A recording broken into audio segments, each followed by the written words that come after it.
Tidak masuknya relawan teman Ahok dalam tim pemenangan pasangan Ahok Jarot tidak dipermasalahkan oleh Gubernur DKI Jakarta Basuki Cahayapurnama. Ahok juga menganggap tidak adanya nama Nusron Wahid dalam tim pemenangan karena alasan Nusron masih menjabat sebagai Kepala BNP 2 TKI.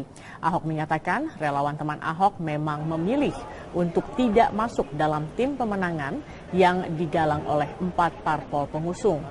Teman Ahok memilih untuk menjadi organisasi atau yayasan sendiri yang bertugas untuk penggalangan dana untuk pemenangan Ahok Jarot. Ahok menegaskan setiap kegiatan dari teman Ahok telah mendapatkan izin dari 4 parpol yang tergabung dalam tim pemenangan. Sementara terkait tidak tercantumnya mantan Ketua Tim Sukses Nusron Wahid dalam tim pemenangan yang baru, Ahok menegaskan Nusron tidak mau berhenti dari jabatan sebagai Kepala BNP 2 TKI sehingga ia tidak masuk dalam tim pemenangan. Kan dia kalau masuk ke tim pemenangan dia harus berhenti dari itu. BNP 2 TKI ya. Nah, terus teman Ahok memang udah memutuskan dia tidak mau di dalam parpol karena mereka kan udah jadi yayasan sendiri. Dia merek teman Ahok itu udah milik mereka. Dia akan jual merchandise, dia akan buka di mall, tapi mereka akan lapor ke KPU sebagai bagian dari tim yang untuk menjual, menggalang dana segala macam. Lingkaran Survei Indonesia atau LSI mengeluarkan rilis yang mengejutkan.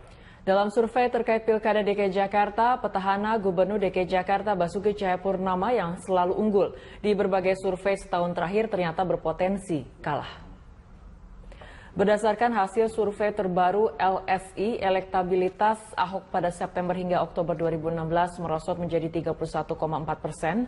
Dalam rilis hasil survei itu yang dirilis hari Senin, LSI menyatakan Pilkada DKI Jakarta berpeluang 2 putaran dan gubernur petahana berpotensi tersingkir di putaran pertama. Survei LSI dilakukan setelah 3 pasangan kandidat gubernur DKI mendaftar ke KPU. Survei melibatkan responden lebih dari 400 orang dengan metode multistage random sampling dengan margin error 4,8%. Beberapa penyebab turunnya pamor Ahok menurut LSI adalah kebijakan penertiban kawasan Kampung Pulo, Kalijodo, dan Luar Batang. Faktor lainnya adalah karakter yang kasar, serta faktor primordial baik agama maupun etnis.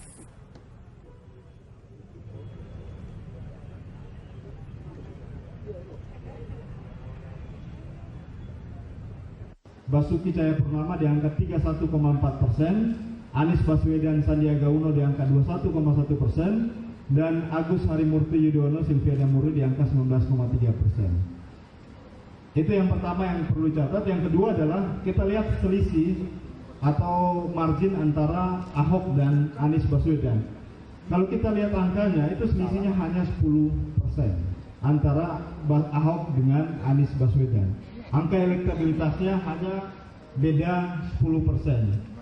Ahok dengan Agus Harimurti Yudhoyono itu posisi perbedaan elektabilitasnya hanya di angka 12%. Gubernur DKI Jakarta Basuki Cahayapurnama menyatakan dirinya akan melanjutkan untuk menertibkan kawasan Kemang yang berada di pinggir Kali Krukut. Ya, pemirsa, penertiban ini lantaran daerah Kemang beberapa waktu lalu dan terakhir menjadi langganan banjir saat hujan turun.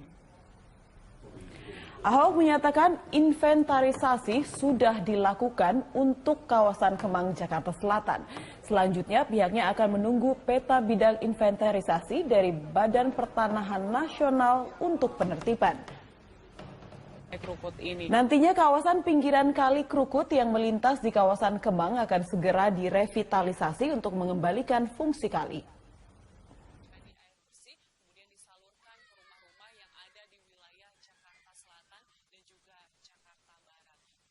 Kita lagi kerjain, sudah dapat 500 bidang, lagi tunggu peta bidang inventarisasi dari BPN, kemudian kita siapkan trase. Nah, saya juga bingung, kita lagi cari tahu gitu loh, kenapa Kemang tiba-tiba banjir melulu? Karena memang dia lembah, sumbat sedikit gampang. Padahal 2 tahun yang lalu pun, 3 tahun yang lalu, Kemang udah nggak pernah banjir gitu loh. Kita udah beresin, kan logika gini, ini selatan, turun ke utara. Kalau utaranya semua rob nggak tinggi, kan saya bilang kan, selama pompa saya beres, ropnya nggak melewati tanggul, saya jamin nggak banjir Jakarta. Kalau banjir pun. Gubernur DKI Jakarta yang juga calon petahana di calon gubernur DKI Jakarta yaitu Basuki Cahayapurnama menanggapi santai hasil survei yang dikeluarkan oleh Lingkaran Survei Indonesia. Ya, menurut Ahok, dirinya saat ini lebih fokus bagaimana membenahi Jakarta menjadi lebih baik. Menurut Ahok, dengan adanya survei yang dikeluarkan oleh LSI, dirinya tidak perlu lagi mengeluarkan biaya untuk membayar lembaga survei demi mengukur elektabilitasnya. Untuk strategi pemenangan, Ahok mengatakan timnya harus bekerja keras dan mempercayakan hal ini kepada parpol pendukungnya, termasuk teman Ahok yang sudah mendampinginya selama ini. Ahok juga menegaskan jika dirinya disumpah untuk membenahi Jakarta menjadi lebih baik, sehingga kebijakan yang diambil selama ini demi perbaikan termasuk melakukan sejumlah revitalisasi kali.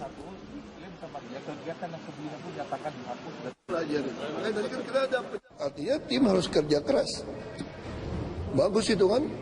Itu yang saya katakan, saya nggak perlu bayar lembaga survei, enaknya nggak numpang aja kan. Tapi kan dari survei LSI itu sendiri kan menyebutkan salah satu faktor mereka elektabilitas Bapak menurun itu karena penggusuran Pak, kebijakan itu. Nah, mengenai kebijakan penggusuran itu seperti apa Pak? Ya sekarang saya udah bilang, saya disumpahkan untuk ngerapiin Jakarta. Kamu minta saya ngerapiin Jakarta. Kasih tahu saya deh caranya gimana sih? Kalau orang udah nguruk sungai dari 60 meter jadi tinggal 20 meter, bikin rumah. Caranya gimana? Ya pindahin mereka ke rusun kan.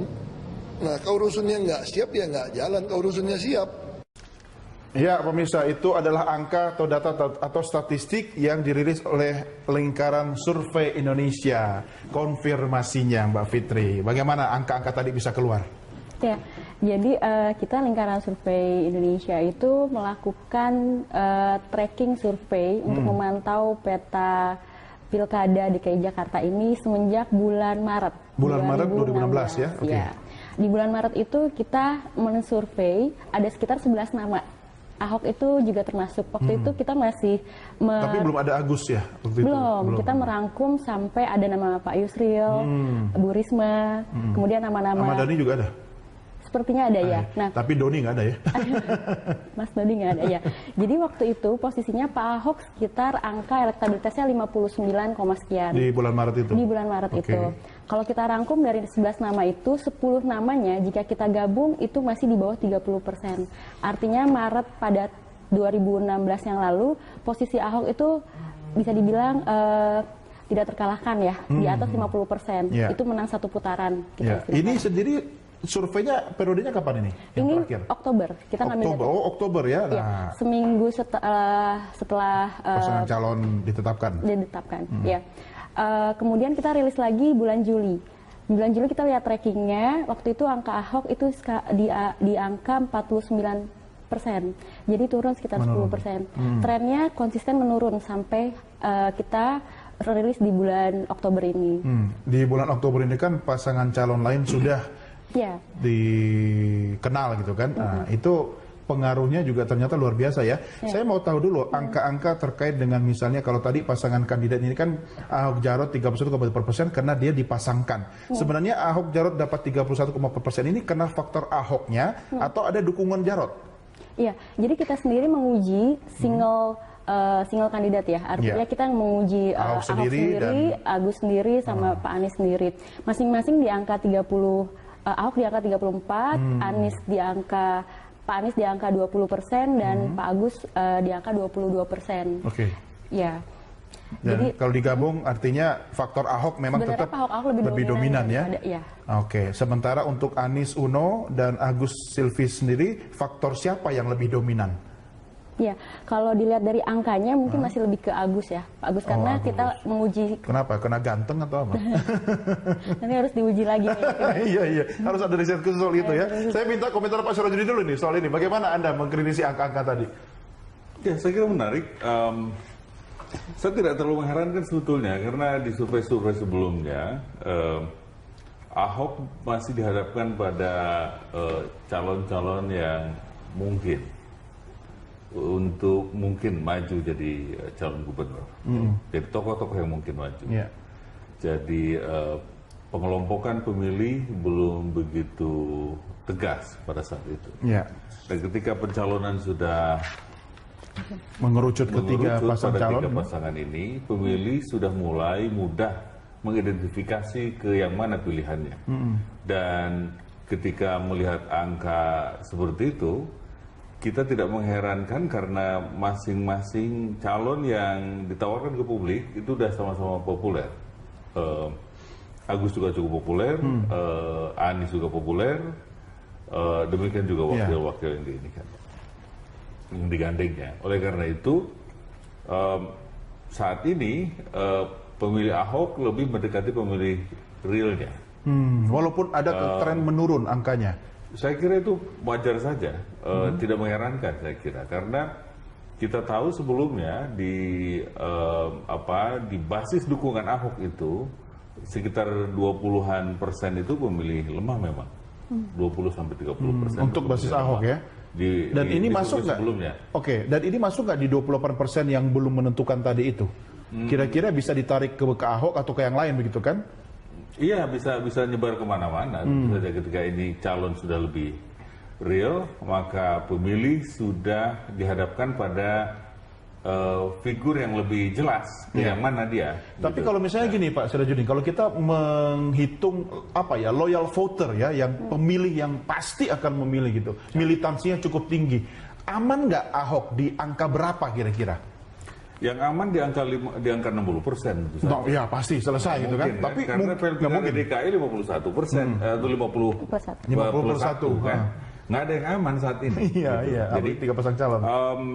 Jadi kalau di kisaran 31-32% aman untuk masuk di putaran kedua, jelas gitu. Tetapi untuk menang satu putaran jelas itu sulit, ya.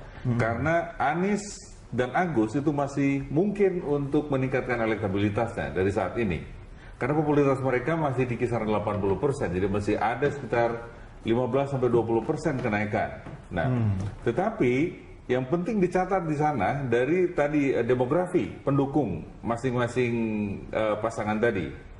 Ahok itu sudah didukung oleh 27% Muslim dan 80 sekian yang non Muslim. Itu blok voting tersendiri untuk Ahok, solid di situ.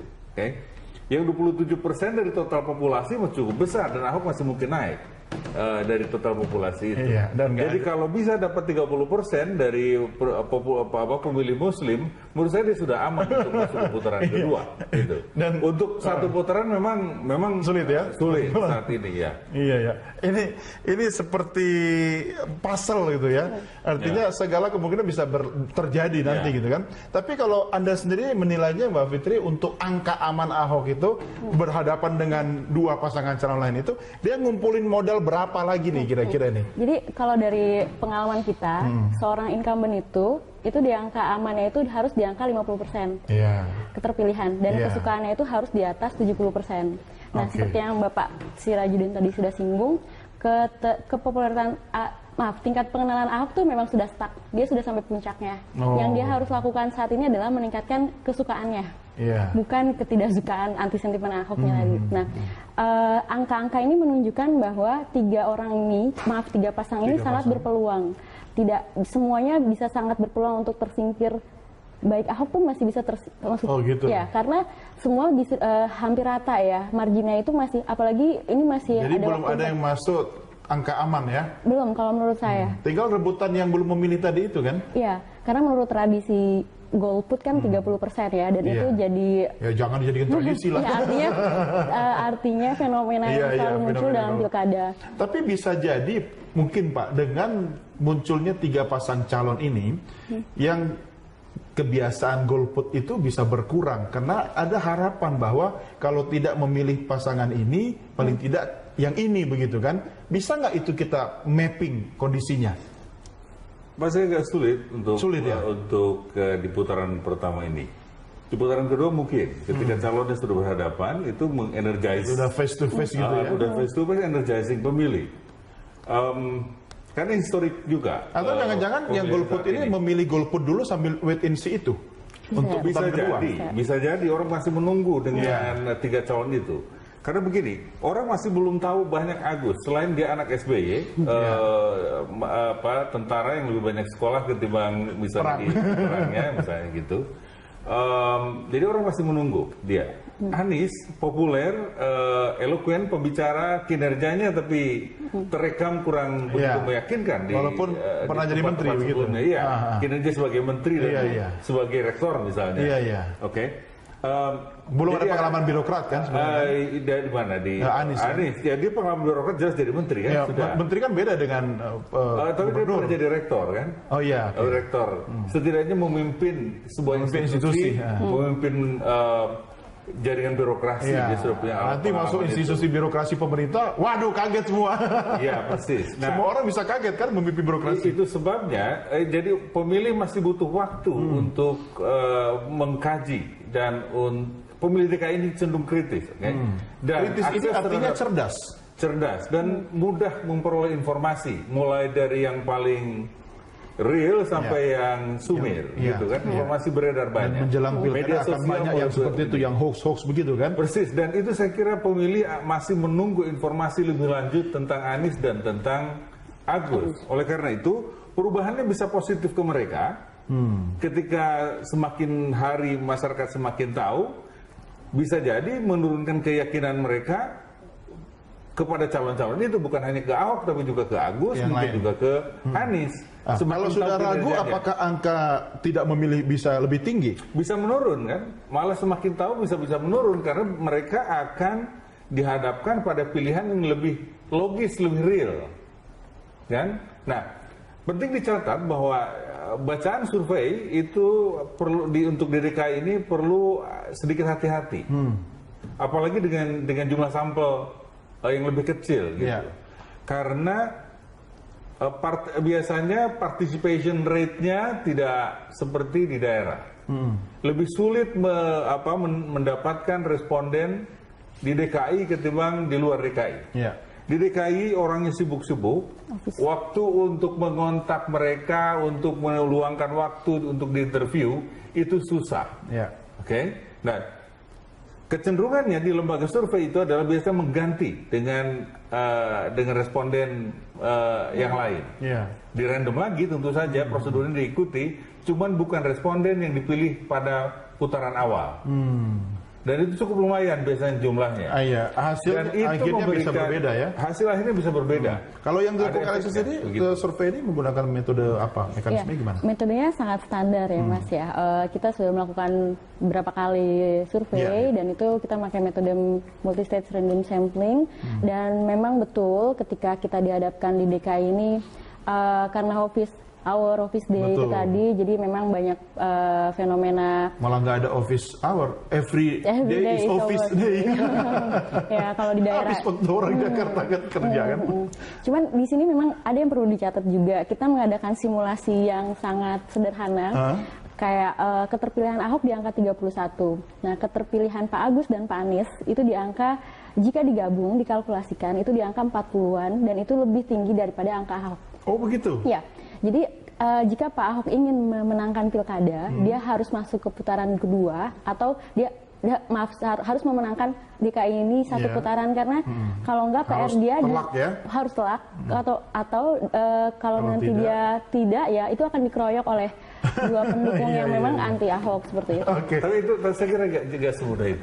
Tapi sebelum ada komentar jadi kita break dulu Mbak Fitri, kita lanjutkan di segmen berikutnya. Dan pemirsa, Anda bisa mengikuti diskusi kita dan Anda juga bisa menyampaikan komentar Anda lewat media sosial atau telepon ke nomor telepon interaktif seperti yang ada di layar televisi Anda saat ini. Saya Doni Geser tetap bersama Anda setelah yang berikut ini. Kami segera kembali.